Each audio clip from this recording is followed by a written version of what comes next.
Right now, electricity gets generated at various generating stations. So for the next 10 to 15 years, what ended up happening was that a lot of private capital got invested in generation of electricity, and there is no constraint over that. So enough capital got invested and capacity got created. In fact, overcapacity got created. And so today the demand is actually less than the generation capacity. On a macro level, it's a very big reform. And I also would like to go back and remind our viewers that the same government tried to pass these electricity acts in a similar form at least 3 to 4 times in the last 11 years. What this amendment act will force the state governments to do is to clearly define what the subsidy is and allocate budgets for the subsidies that they want to give.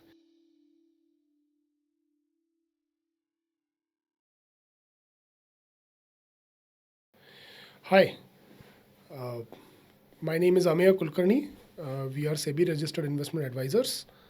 And today I will talk about a topic which is close to my heart, which is the proposed electricity reforms. There is a good likelihood that this change in law, the Electricity Amendment Act, will get passed in the winter session in 2025. So let me give you a brief background of what this Amendment Act is proposing. There are a lot of small changes, but the biggest change that the Electricity Amendment Act 2025 is proposing is basically bifurcation of distribution and supply, right? What does that mean?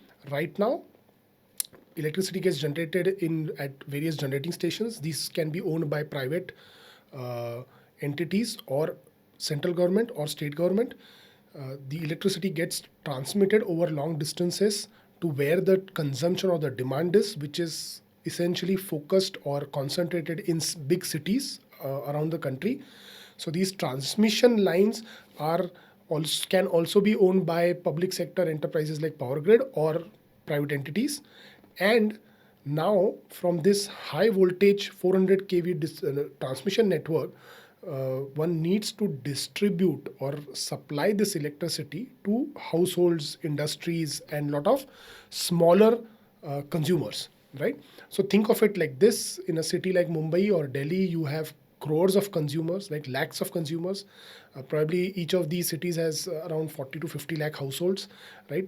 I'm not even counting the shops and commercial enterprises and small scale industries that these cities have.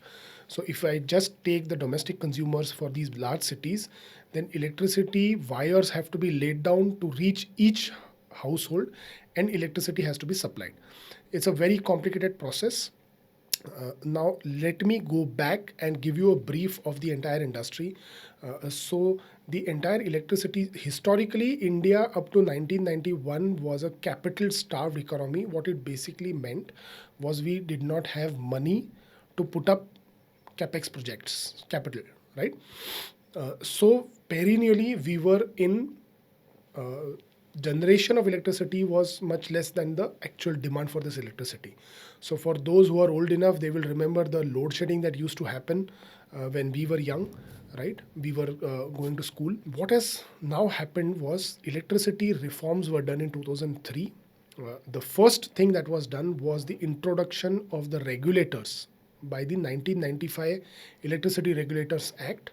The regulators were put in place, and slowly the dismantling of electricity boards happened, right? The state electricity boards. So generation, transmission, and distribution, as these three activities were separated and were managed by separate entities. So most of these states still had state-controlled organizations, but these organizations were bifurcated, and these separate separate organizations were given separate tasks of generation, transmission, and distribution of electricity. What we have to understand is because of this, privatization happened at the generation side. So for the next 10 to 15 years, what ended up happening was that a lot of private capital got invested in generation of electricity. However, largely transmission, which is not a problem, whether it's in government sector or private sector. So it doesn't matter much as of today. But the distribution side still remained state controlled. Generation, more than 50% generation is in the private sector, and there is no constraint over that. So enough capital got invested and capacity got created. In fact, over capacity got created, and so today the demand is actually less than the generation capacity, right?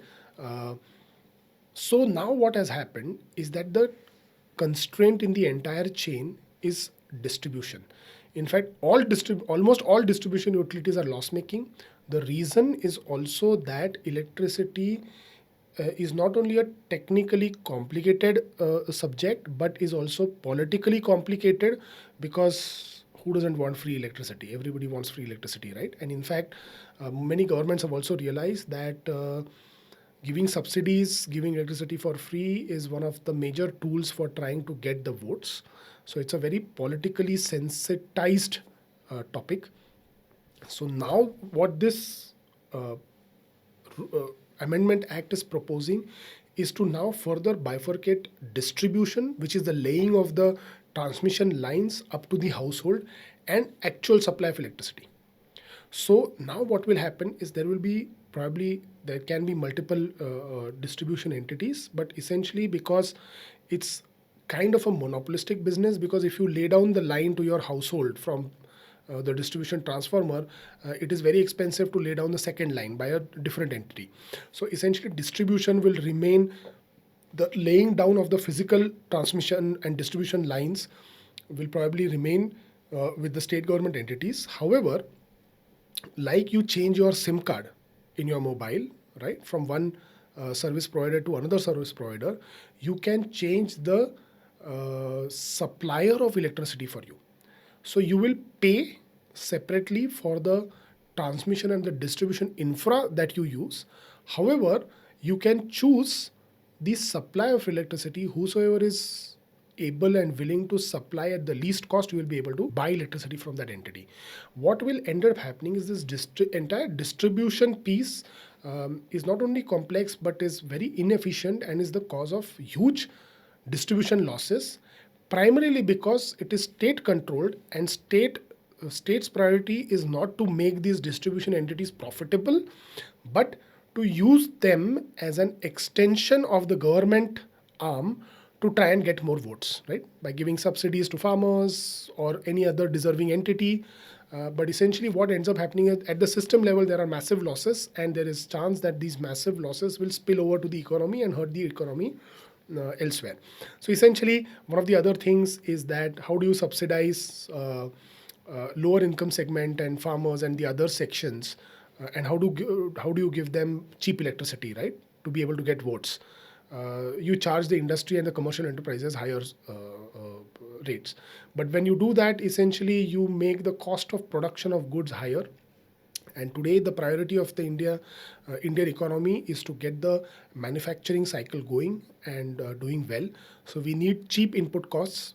Cheap electricity is one of the prerequisites for further industrialization of India, right? So this is the overall architecture of what this amendment to the Electricity Act means.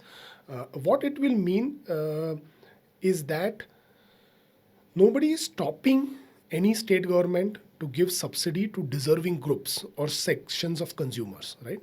What this Amendment Act will force the state governments to do is to clearly define what the subsidy is and allocate budgets for the subsidies that they want to give. So cheap electricity for certain segments of the consumers like farmers or lower income households is not prohibited by this Electricity Amendment Act. However, state governments will have to be clearer in their budgeting, and they will have to allocate budgets in time to provide these subsidies and take responsibility for the resources that need to be mobilized to be able to give these subsidies. It's a big moment in the Electricity Act, and on a macro level, it's a very big reform. And I also would like to go back and remind our viewers that the same government tried to pass these Electricity Acts in a similar form at least 3 to 4 times in the last 11 years, including in 2015, 2019, 2022, and I think this is their 4th or 5th attempt in 2025. So let's say all the best.